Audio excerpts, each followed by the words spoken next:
Nigeria's first world champion. What a way to do it. What a stage on which to discover sporting in rest of time. And tonight, she's done both. That is a massive world record. Amazon is in left a little bit at the start by Armstrong. Amazon now beginning to come through. So too is Anderson. Toby Amazon, look at the clock. I cannot believe it. Toby.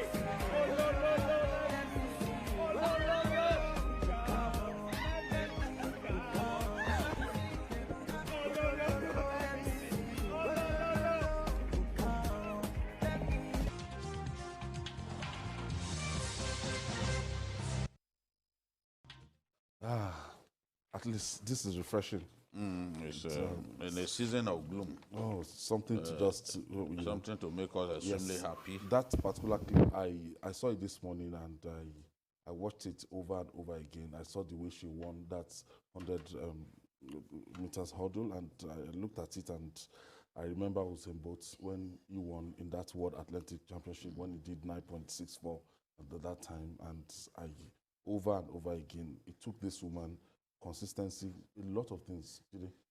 Yes, she's had to work hard to get to where she is. She started as a 100 meters runner. At a point, she was dropped, on the eve of a championship, and somebody advised her to move to hurdling. And that's what she's done.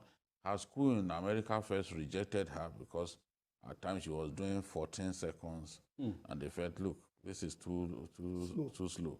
But by the time she began to do it in just on 13 seconds and the rest, and she broke Gloria Aloze's 23-year-old record. Then they began to take note of her. She said suddenly the school started calling her. They almost killed her with calls. That, look, this is the time to come and all that.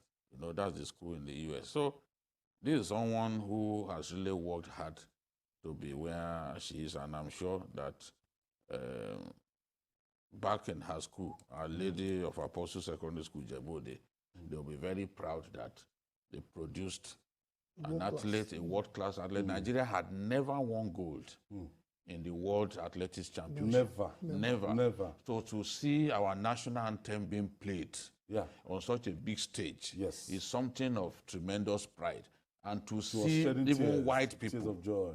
Even white people, to see white people singing Kiss Daniels' they were playing it and massive hit, Buga, because that is the song of the moment. When she got there, she was shaking people. Yes, they were saying Toby, and they were singing this, oh, lo, lo, lo, That quickly reminded her that, look, these guys, they follow Nigeria, they follow our music. Our musicians they are big ambassadors of our country, and Toby too. I hope that we will be able to hold on to people like Toby. The good thing so that they can win more laurels. The good thing there is that we have a lot of Toby Amushon, in this country, waiting to be discovered. They are just all over Jegule, everywhere, but they don't have the right, environments to achieve this. Well, this is what the Americans would call a diamond in the rough. That's something you think is totally bad. Something will come out and shine like a million stars. As you said, we have raw materials. We just don't have the way to make them finished products yet. That's why some of our best throughout our history, the Ebony case, the Daily Umos, they leave the country. Some of them will go. And if you go to Olympics, you will see most of these people. They are now, citizens of other countries. Because there was a time that all the Nigerian University Games used to produce a lot of things of this nature. That one is that. Nigeria Polytechnic Games used to bring forth many athletes. Nuga. That is gone. Wow. Now we are more interested in other stuff than things that make us happy. Today is a happy day in Nigeria because some people are still queuing up for fuel. Some people, the price of bread has gone up by 100%. Things are really, really bad. So we need things like this to remind us of who we really are, champions. If you go to now the national stadium, we have a lot of these athletes that they train every day. and they're waiting for just this opportunity. Yes, and I think some of what we used to do in the past, we don't do them anymore. We need to do them. There are athletics clubs. Yes. Clubs, so yeah, okay. just like we had football clubs, we used to have athletics clubs contesting against one another. In fact, I remember Hamid Adio. Yeah. Hamid Adio, who used to be, one of the best 100 meters runners in Nigerian history. He came from an athletics club in Lagos and came to compete on the tartan tracks of the Ilorin Mini Stadium. And I witnessed it myself. As a young boy, I saw Innocent Egbunike win the 100 meters race in Ilorin. Kwaspo 80 was what it was called then. The whole secondary schools, they came to compete, in Kwara. I also saw Olapade Adenike, a student of CNS College, Saboke Ilorin, win the 100 meters race in 1985, right inside the stadium in Ilorin, because I wasn't joking with any time I heard that. I said, old. Yes, I'm in my mid-50s. I'm not too old. I'm not too old. That's 42 years ago. I know history. It's not that I'm too old. I can tell stories, things that happened before I was born. That's me. I can tell you about 1966 World Cup. I didn't witness it. Okay. So I'm saying, look, in those days, even the rivalry among the athletes, I remember Linda Ebiemokumo and Mario Yali. Oh, yeah. Yeah. They had a race in Port Harcourt. And they said there will be a rematch in Ilorin. I left what I was doing to watch the rematch, which was won by Mario Yali. Linda Ebiemokuma won the 100 meters in her home state then of Rivers. But when they came to Ilorin, it was Mario Yali that won. I saw it myself. Nobody told me the story. Adenike's father was a member of the Athletics Association in Kwara State at that time. Coaches like Coach Harrison Momo, who produced the great Akinremi twins, Omotayo and Omolade, they were living in front of my house, those guests. They also represented Nigeria on this big stage like this, and they won medals. So it makes me happy. In fact, when our 4x100 meters female relay team broke they broke the 30-year-old record set by our Olympic team, Barcelona Olympic team in 1992. That's the Beatrice in Utondu, Faith Hidehen, Mario Yali.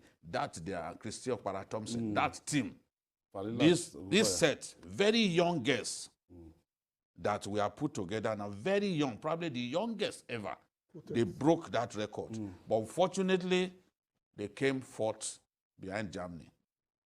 I was really, really pained for them that if you can break a 30-year-old African record, you deserve a medal. As a follow-up to what Jide just said, we had mobile track and field. They had events they used to have every other year that time. But they no longer do mobile. That's where you... The Nigerian system has collapsed, of course.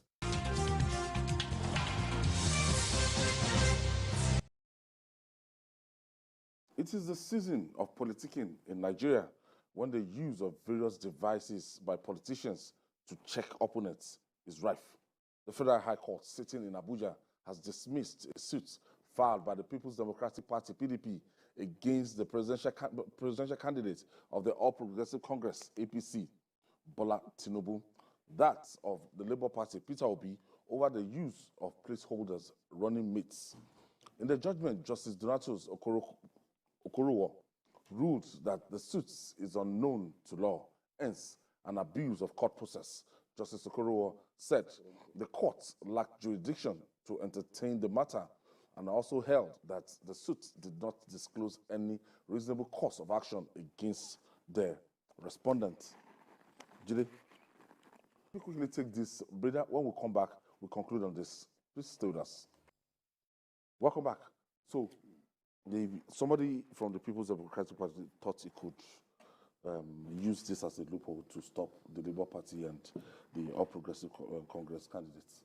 Yes, and in the words of the Judge Justice Donatus Okoronko, when a court finds out that a suit is an abuse of court process, the court has the right to dismiss it. That's what the judge said. You see, they wanted an order of the court compelling INEC to disqualify both Tinubu and Obi based on the fact that they used surrogate vice presidential candidates or placeholder, as they are now commonly called. But what they fail to realize is whether they called them placeholder or surrogate candidate or whatever name, there are 2 deadlines that you must meet before the election. The first one, submission. The second deadline is substitution. The law is clear that you can substitute. But the person that has been chosen must write to INEC saying, look, I'm not interested anymore. I've decided to give up my candidacy. Now, once he gives that up, once he gives up his candidacy, you are permitted to replace. As long as that window for substitution has not closed, whether it is called surrogate vice presidential candidate or placeholder, you are permitted to replace. And politicians are not fools.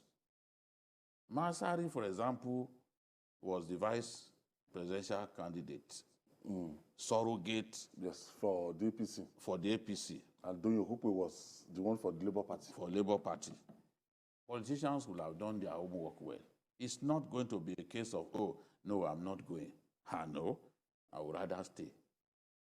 You would even have signed, they will have a copy of a signed taking that, look, at the appointed time, I will give up that position. So, since there is window for substitution, what Tinubu and Obi have done is to simply exercise their right to substitute within the time frame that the INEC guidelines and the Electoral Act stipulates. As long as the deadline had not expired, there's nothing that they've done wrong. This is a bloody waste of the cost time. And I'm happy that the case was dismissed just like that. To imagine that INEC, that a court will force INEC to disqualify, you know what they are even saying? They are saying if Tinubu and Obi will not use those earlier running mates, then they should be disqualified. Which court will grant you that kind of prayer now? I don't understand. When what they did was within the time frame that was allocated. And when you look at it, by tomorrow now, the Independent National Electoral Commission, they will release the list, the names of those who will participate in next year's election and everything. And when they were talking about these placeholders and everything, I don't know what the People's Democratic Party, what they were thinking, that if they have these 2 main candidates disqualified, that will just pave way for them.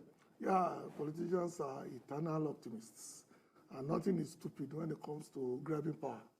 So I was just wondering, must have brought this idea forward, maybe listening to or watching it on social media, and thought that we could go to court with this. Because if you remember during that period, a lot of inanities were going on social media about the people don't read the law before. They don't care. They just want their opinion heard, and they become superstars for nothing. So we know this has no merit, but the MD at a point was moving against inanities like this. Because the current president, Akpata, don't forget, one of the things he ran on was to ensure that lawyers are not used for things like this when it comes to elections. I'm not really amused because every election cycle, something like this will still occur. Somebody somewhere will just assume They have the power to do whatever they want, and then go out to sue. The court must be decisive on dismissing cases like this, and the lawyers brought it forward must be sanctioned. We are still going to witness ridiculous and frivolous cases ahead of 2023. Lawyers will be briefed, and lawyers they will want to make their money, and politicians will want to, we've been in this situation before where points of law that are so clear, even to we laymen, we journalists, laymen that we are. You will see a journalist abuse, you see a lawyer abuse us, call us names, say that we've been bribed, this and that, over something that black and white is written in English that a toddler can understand. Yes. And then when they now lose, the same lawyer who was abusing you, he will simply recoil into his cocoon as if he's done nothing wrong. Even they have the audacity. Most of them question the judgment of Supreme Court. They will say, go and reverse yourself, Supreme Court. That was why Justice Amina Auje burst into tears at the court, that she never knew a day could come when a lawyer, experienced lawyer, will come before the court asking the court to reverse itself. The law forbids the Supreme Court from reversing itself. It's there. But you still... It's a canon. It's there that you cannot, a decision that you're taking, you cannot reverse That's the final court. It's even unconstitutional for the Supreme Court to reverse itself. But a lawyer with many years of experience will come before him, collect that kind of brief, and say, oh yeah, Supreme Court. Reverse yourself. The judge burst into tears. It was the height of it for her. That, what could have led to this? But see, even the lawyers who went, some lawyers came up with this suit. Are you saying they are incapable of reading what the law says and understanding clearly that these two gentlemen, if you like, you may say they are not gentle, merely exercise their rights as provided by the law?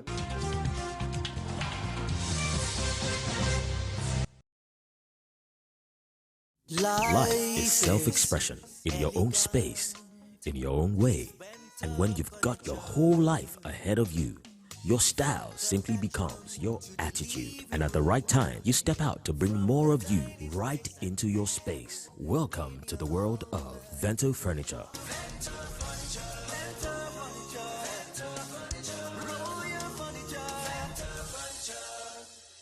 Season's greetings. Think home, think Vento Furniture.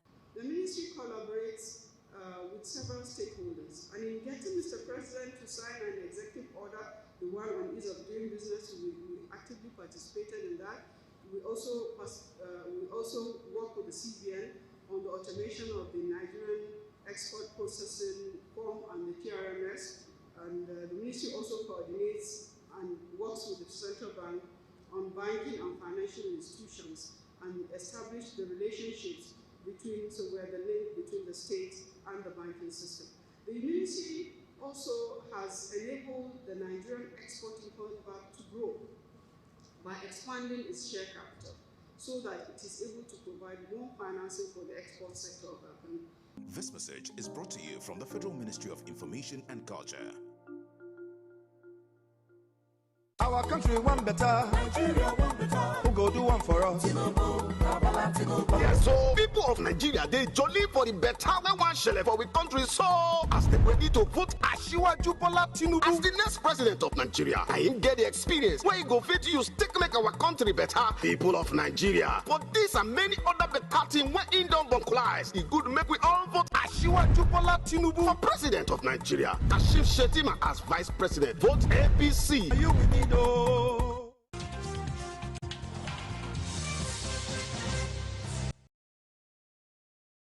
The Midas touch of the chairman of the National Drug Law Enforcement Agency, NDLA, retired Brigadier General Buba Marwa, continues to manifest.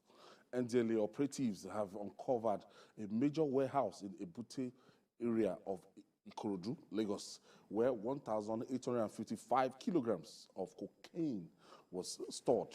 the cocaine seized from the warehouse is worth more than $278 million, which is about 194 billion naira in street value. Here is a story by TVC Demola Lawrence.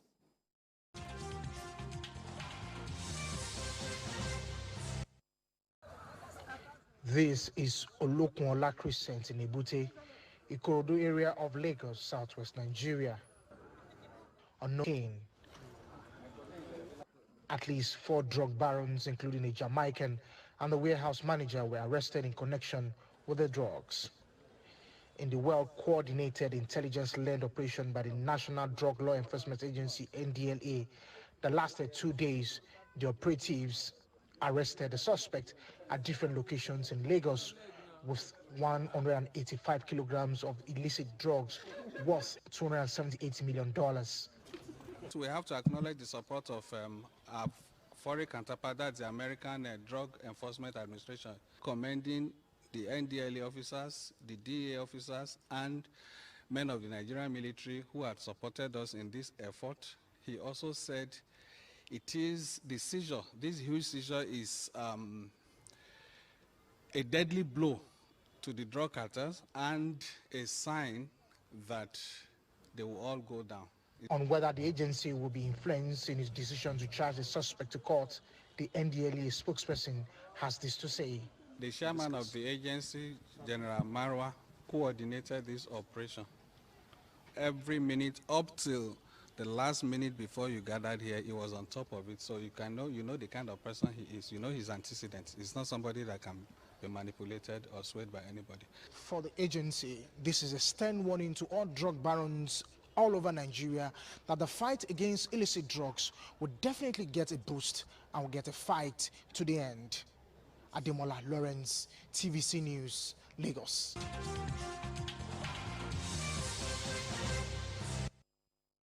Julia, I watched this Colombian movies, all these Argentine Mexican movies, when I see the volume of drugs.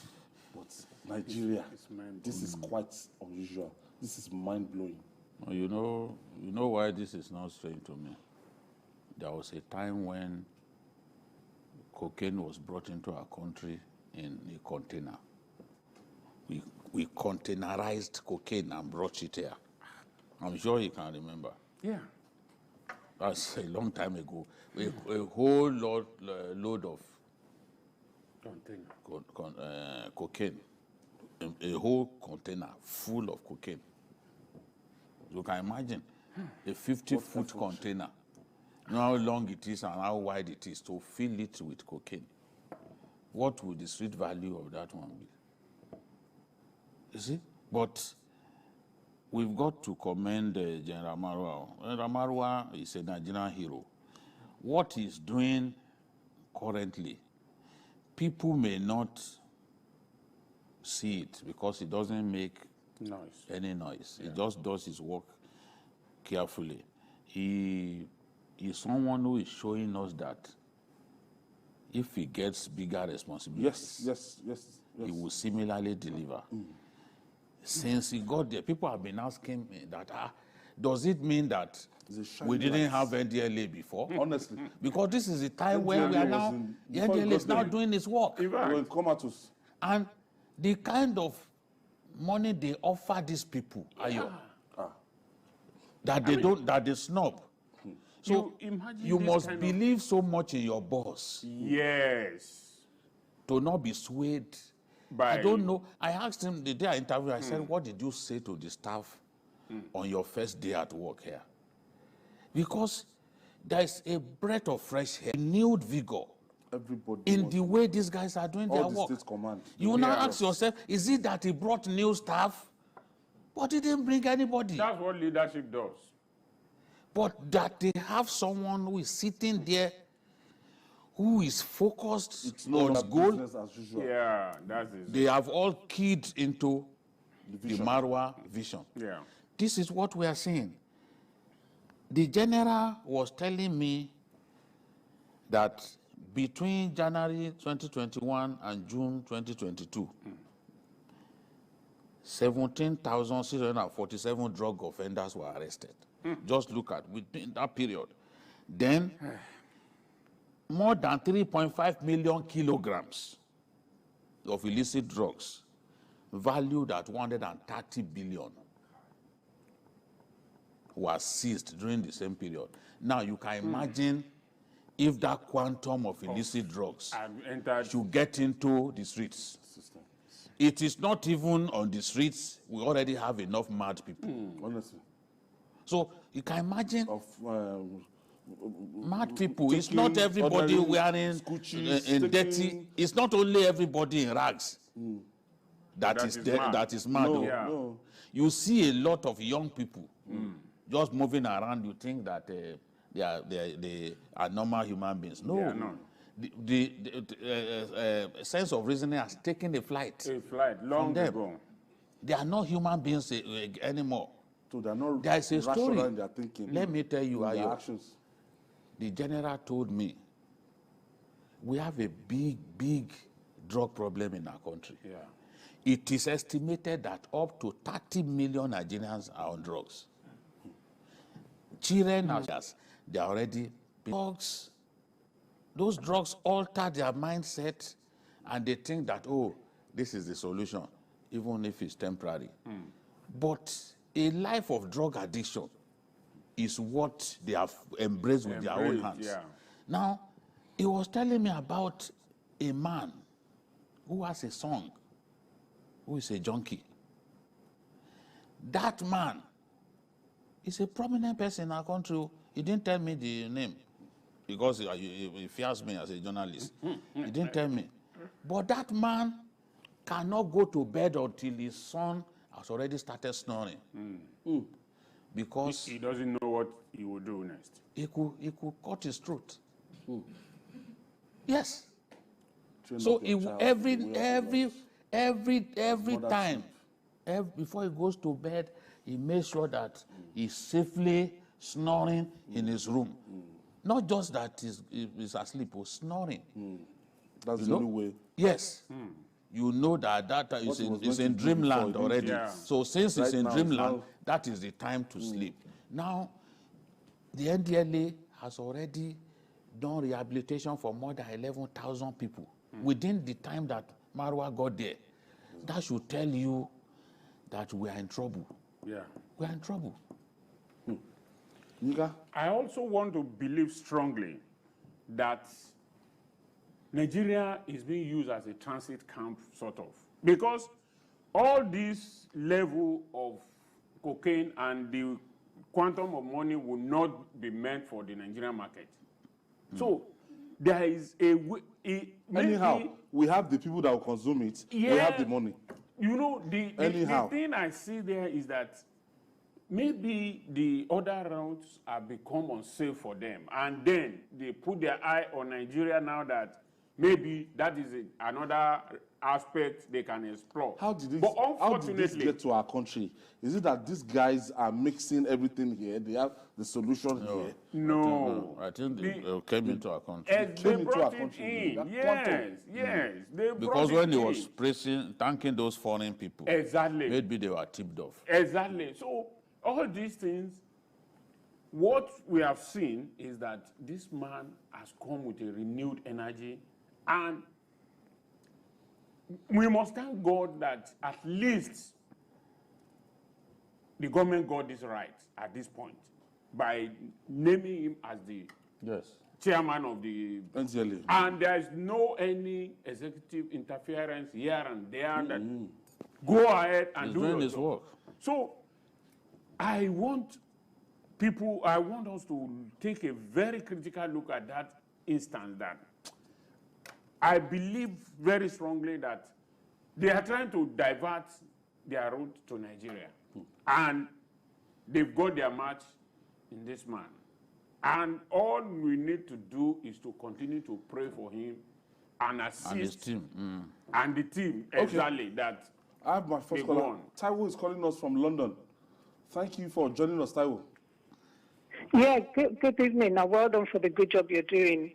I'd like to make comments regarding the student protest. Go ahead. unless we're being dishonest, we all know the reason why nothing is being done.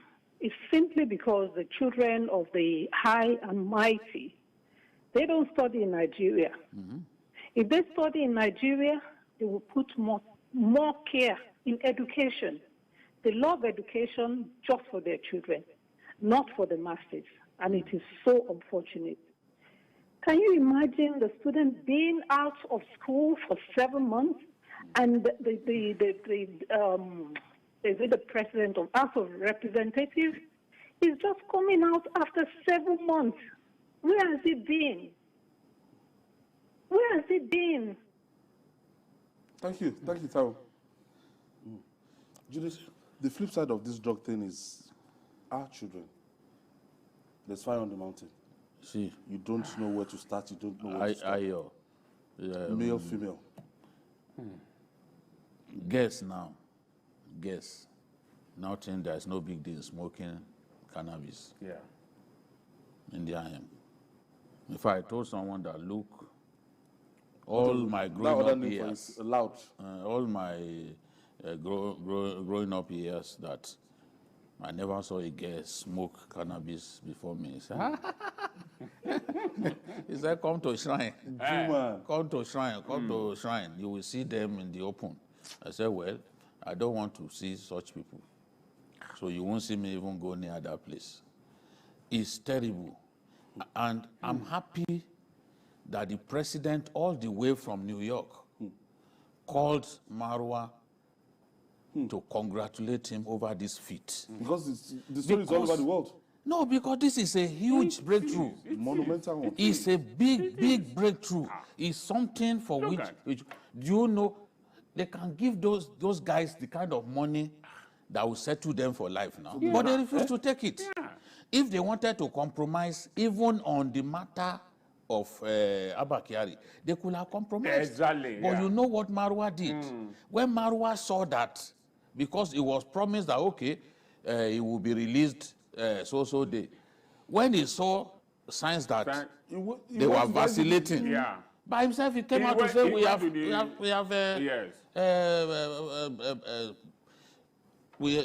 arrested the people that this person worked with.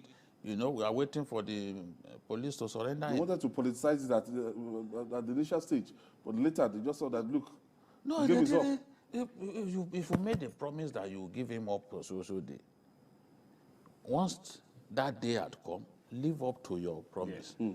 But once that didn't happen, he started suspecting that you are trying to do something. So he called the press and said, look, this is what happened. And they had the video. Yeah. That video, look, it settled everything. You could say, no, they just want to give him a bad name because he's the most decorated police officer of all time. Yeah. But the video, in fact, my heart sank. Demystified him. My heart sank when I saw that video. I didn't know what to say. You know how we used to talk about the young man. You know? So now we have to do our best. The last time a survey was conducted, more than 11 million Nigerians were said to be on drugs. Nigeria is the #1 consumer of cannabis in the world.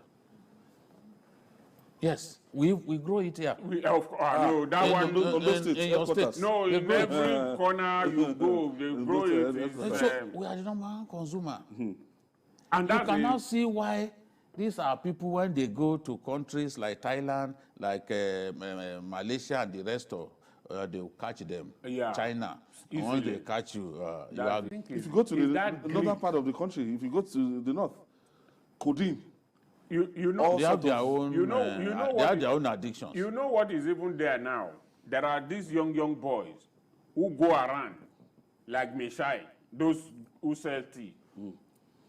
If you stop any of them and look at what they are selling, it is drug. There are many in Yaba. I've seen them before. And there are small boys who will carry the Messiah. We grew up knowing, you know them now. Courier companies are now being used. They are now also being used to distribute, to deliver illicit drugs to people. So allowed officially. I mean, every sense had to be woken up. And when people take drugs, you know what can happen. Look at that girl that killed what's that man's name? That Unilag student that killed that. Chidinma. Both of them took, according to her. Yeah.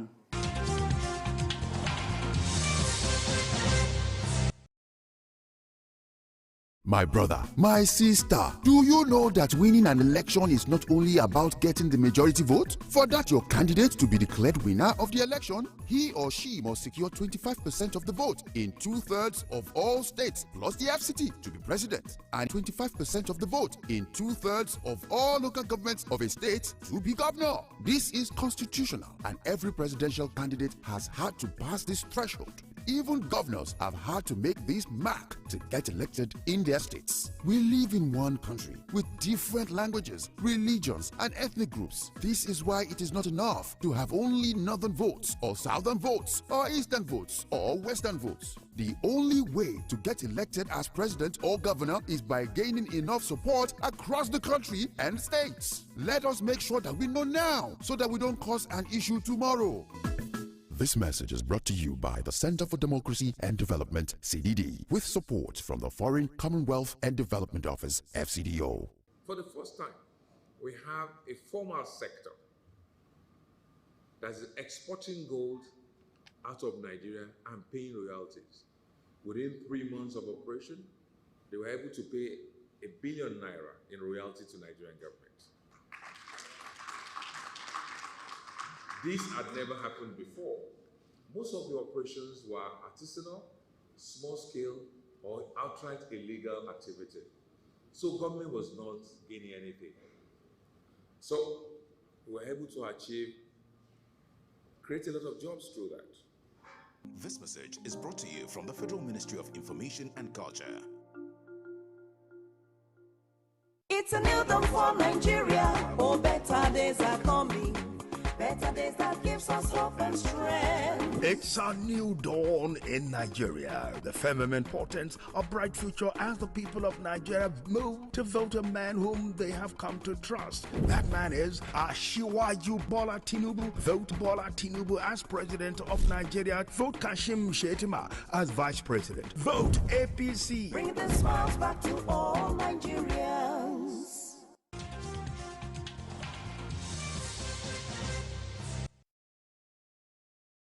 The Federal High Court sitting in Abuja has ordered First City Monument Bank, FCMB, to pay the sum of 540.5 million naira as damages to Pastor Emmanuel Omale of the Divine Hand of God Prophetic, a former chairman of the EFCC, Ibrahim Mustafa Magu. The judgment came as an exoneration for the former acting chairman of EFCC, Ibrahim Magu, who was accused of recruiting the pastor and his church to launder money for him. That's the judge, Yusuf Alilu, held that the bank breached its duty of care to the claimants, that the Omales and their church, and that the evidence before the court showed that the bank admitted error in its report to the NFIU of entries in the account of Divine Hand God Prophetic Ministry, which was accused of laundering money on Mr. Magu's behalf. Judy, when Mr. Magu was going through this trial, and this was part of the allegation that was leveled against the former EFCC chairperson, retired now, but the truth is the truth, and the court has come out to exonerate this man of God. As of that time, Mr. Magu insisted that there was nothing like that, that this was just a friend, but the people accused him that FCMB falsely credited the man's account with over 540 million naira. Just let us into this story, The main reason for the sack of Magu, the main evidence, so-called evidence, was this transfer to the account of the church. Magu and Pastor Omale are good friends. approval of the president. He got the president's permission to travel. Pastor Omale went there to see him. There's nothing wrong in you being my friend, coming to see me in hospital at my bedside. They put 2 and 2 together that Magu is a friend to the man, is a spiritual counselor, and because of that, he was using... It's nobody's business. That he was laundering money for him. There were a lot of idiotic allegations made against Magu. And you remember on this program, I kept insisting that the kind of money that you people are claiming that this man stole, he cannot steal it, that I'm sure. Many people called me, warned me that you are putting your integrity at stake, that no Nigerian can be trusted. What sort of rubbish is that there's no Nigerian that the report has been submitted how many months after now?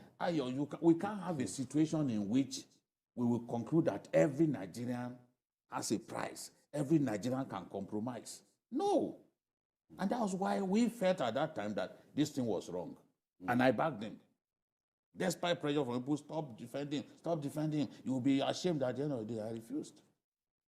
Now, in September 2020, the bank did an apology in 3 newspapers, saying that... Because they falsely credited... Yes, they claimed that they falsely credited the church. It's a small branch of the church. At the time when they put that money in the account, according to them, it was not that church alone. That it was a computer glitch that affected... over 500 million. They said the computer glitched in 3 national newspapers in September 2020. That, look, this was an error.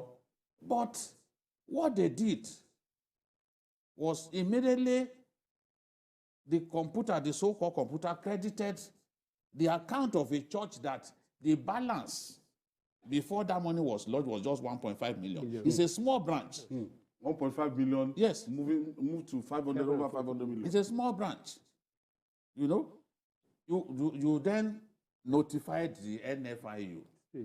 The NFIU, instead of doing a thorough investigation, it's supposed to be an intelligence unit. Instead of doing their own thorough investigation, concluded that this must have been proceed of crime. But by the time the bank recanted, it was already too late. It had been used. In fact, I was told that that lodgement was shown to the president. And the Buhari that you and I know, he wants to trust you unflinchingly. Once he sees any reason to not trust you again, he changes to you, he changes his attitude towards you. So they showed the president that lodgement. That was the beginning of the end for Magu. Was thrown under the bus. And in the course of his investigation, this matter kept coming up. This was what happened. Well, I think... at the end of it all, everything let us even look beyond the mere fact that the court has found the man guilty. We have to look at the fact that somebody has to trace the genesis or the source of that particular 543 million. Except, of course, they are saying that they just use pen to smear the name, deliberately smear the name of that man. That is what is happening And using the church, because you know that most of the churches are prosperous. They are preaching prosperity. Let us now hang this thing on the church so that you can give a bad name and hang the church. So it also means that many other cases like that, that people have been burned because of that thing. And it is a clever way of running away from the genesis of the problem. That is, the source of that particular money, Nigerians must know. Somebody must go to court to make the bank to tell us, did you just fix that money in that account to smear that man's image or to destroy the They said no, the they bank? accepted the mistake. That's an error. What kind of computer error is that? What kind of computer is not? And meanwhile, the panel, the NSIU, they are using it against him. So what it means is that... They even in their report, they kept saying that he was using cronies to launder money. And this was the main evidence, so-called evidence like that they have gone out. This was the main one. Every other one, there was no proof. But this one, at least there was evidence that money went into an account. So they held on to that one. I can't blame a president that, yes, even when calling our president an anti-corruption champion in Africa, it is Magu's work. I'm saying that. It is Magu's work. When you are talking about the history of EFCC, when it comes to forensic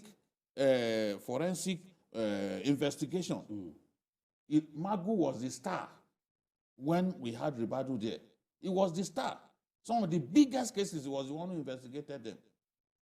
And he recovered a lot of money for his country. You know, they were claiming that he would sell assets and he would not, yes. Until the Accountant General of the Federation came out and said no, that when they sell assets, the money goes to the TSA.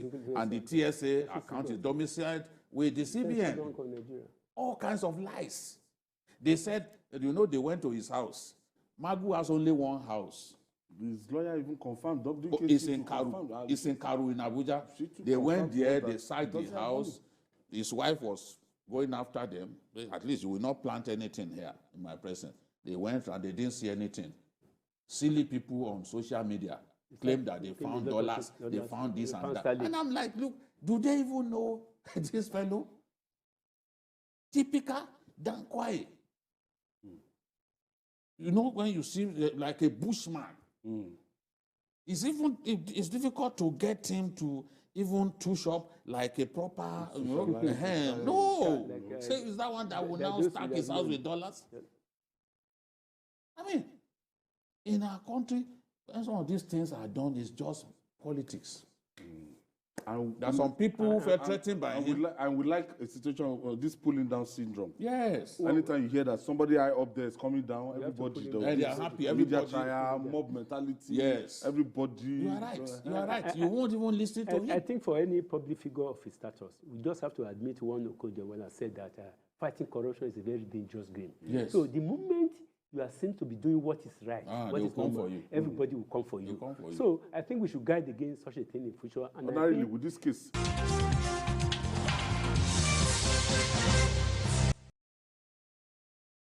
Housing is fundamental to the physical, mental, social well-being and quality of life.